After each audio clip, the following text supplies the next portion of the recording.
मेरे प्रिय बच्चों, अल्फ़ा क्लासेस 111 में आपका बहुत बहुत स्वागत है। आज आपने वीडियो के शुरुआत में देखा होगा, हमने मास्क को हटाया।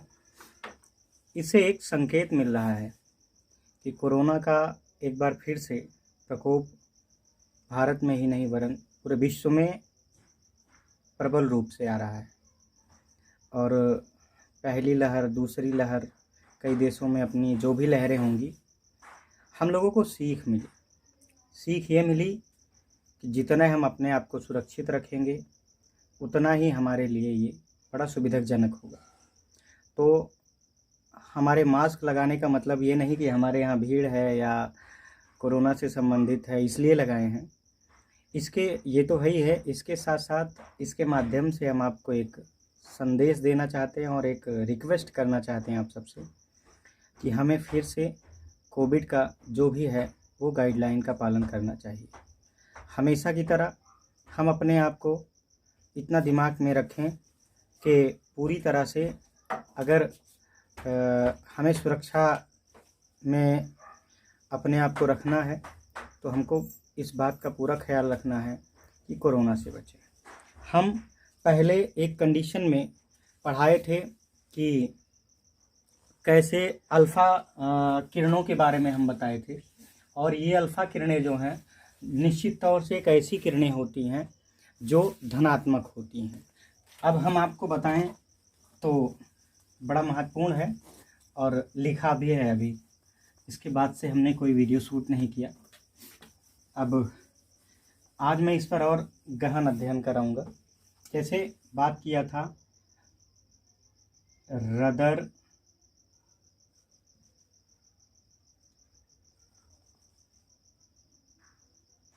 रदरफोर्ड का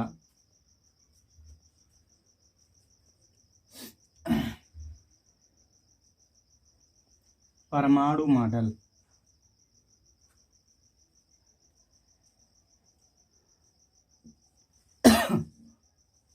तो इसमें हमने बताया था कि उन्होंने एक सोने की पतली पन्नी पर अल्फा किरणों की बौछार किया।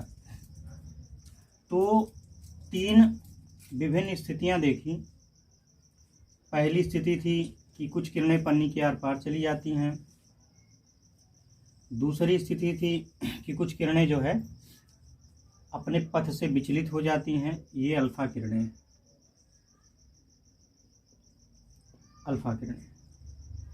ये कंडीशन।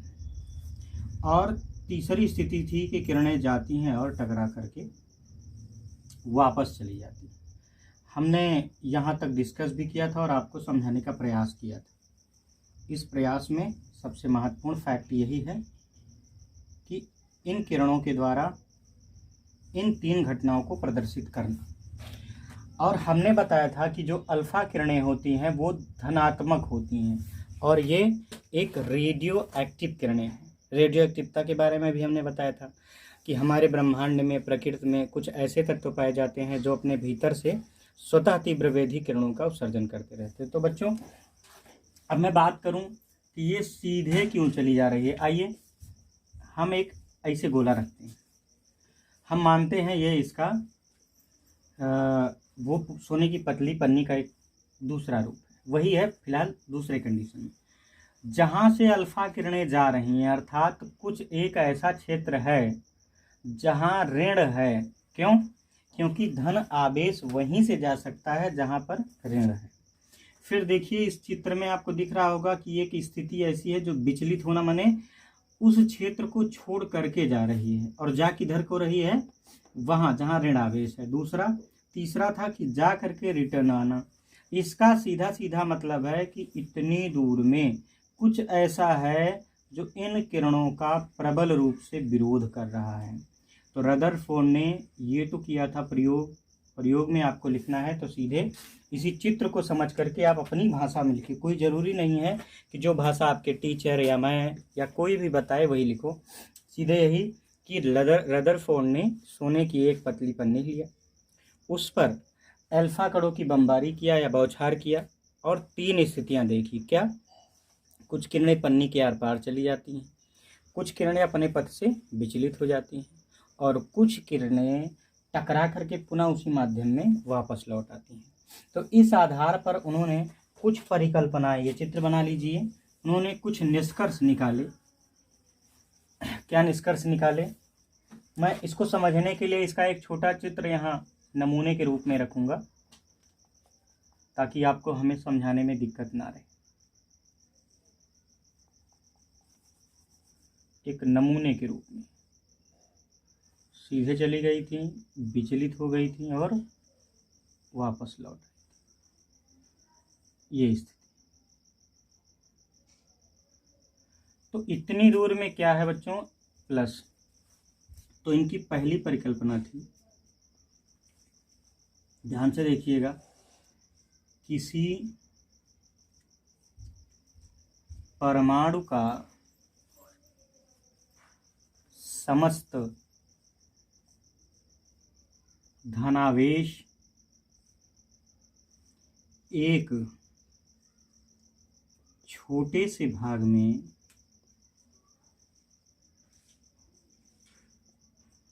केंद्रित होता है। केंद्रित होने का मतलब जानते हैं? इकट्ठा होना। केंद्रित होता है जिसे नाभिक कहते हैं। जिसे क्या कहते हैं? नाभिक कहते हैं।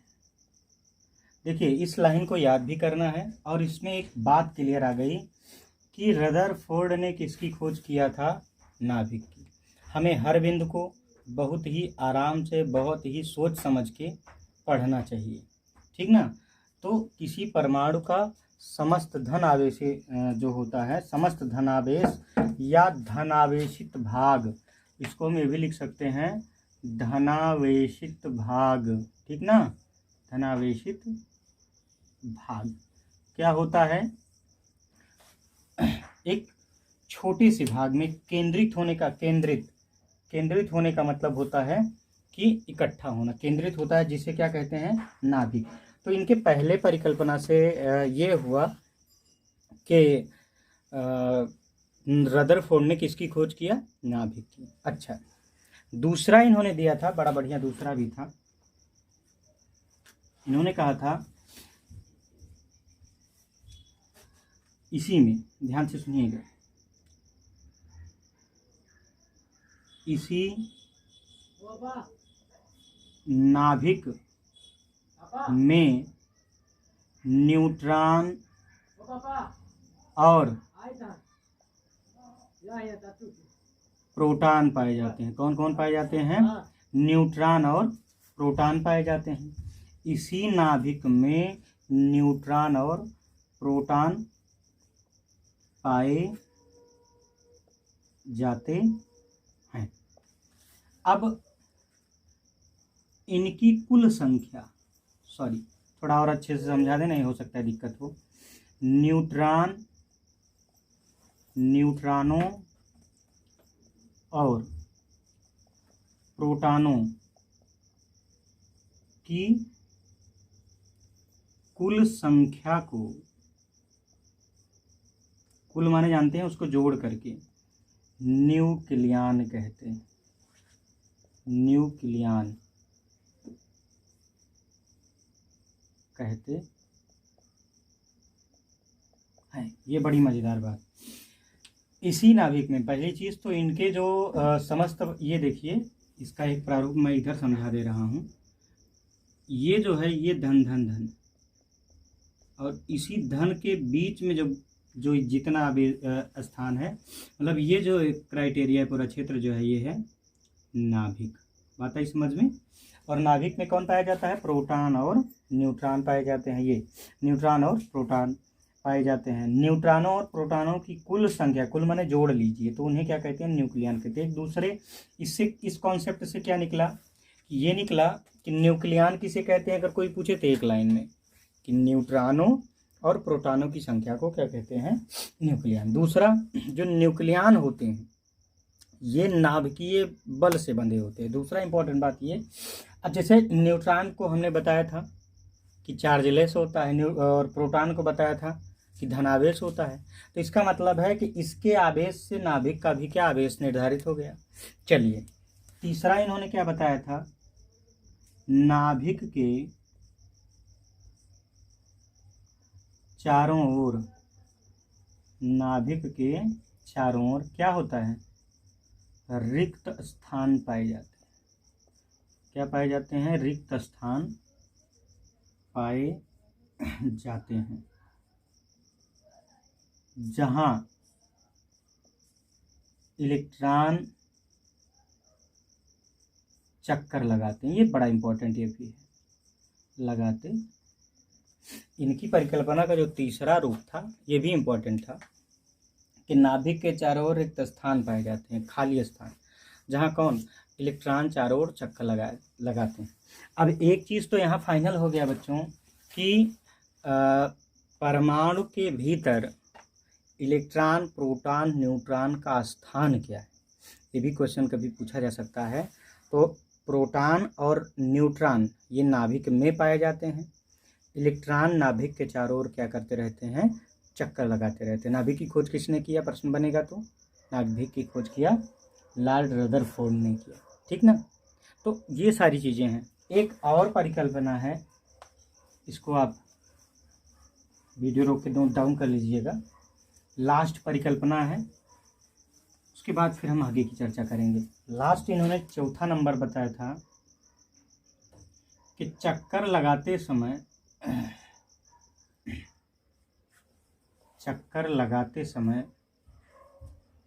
इलेक्ट्रॉन लगातार अपनी ऊर्जा का उत्सर्जन करते रहते।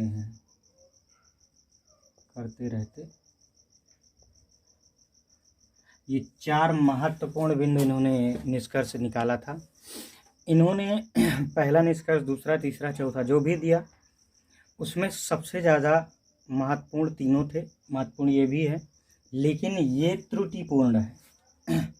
कैसे त्रुटिपूर्ण है, जैसे मान लीजिए नाभिक में प्रोटॉन और न्यूट्रॉन पाए जाते हैं और इलेक्ट्रॉन ऊर्जा नष्ट करता रहेगा, तो एक ऐसी स्थिति आएगी कि वो सारी ऊर्जा खत्म कर लेगा।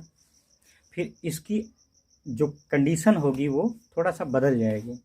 और क्यों त्रुटिपूर्ण है, और फिर इस त्रुटि में फिर कमियां आएंगी। भाई गलत अगर दिया स्टेटमेंट इन्होंने तो कमियां आएंगी, और कमियों को सुधारा किसने, पहले तो ये बताएंगे हम कमियां का क्या क्या हैं, कमियों को सुधारा किसने, ये चर्चा होगी। और आप सभी का बहुत बहुत धन्यवाद है कि चैनल को लगातार आप सपोर्ट कर रहे हैं। और एक सबसे अहम बात ये है कि इस चैनल को हमने इसलिए बनाया है कि हर प्रकार की जानकारी, विशेषकर विज्ञान से है, लेकिन हर प्रकार की जानकारी आपको शून्य स्तर से शिखर स्तर की ओर हो। और एक बार फिर मैं यही रिक्वेस्ट करूंगा कि कोविड को हल्के में मत लीजिए। दूसरी लहर में भारत में डेथ रेट शायद ज़्यादा थी, उसका कारण यही था कि लोग हल्के में लिए थे। तो इस बार भी हमें खुद सुरक्षित रहना है और ऐसे मुस्कुराते रहना है, डरने की कोई बात नहीं। सुरक्षित रहने का उपाय आप सब जानते हैं। फिर हम मिलेंगे एक नई ऊर्जा के साथ, नए वीडियो के साथ, और तब तक आप इसका बढ़िया से एनालिसिस करिए, इस पर पढ़िए और चैनल का बहुत ज़्यादा सपोर्ट करिए, सब्सक्राइब करिए। बहुत बहुत धन्यवाद।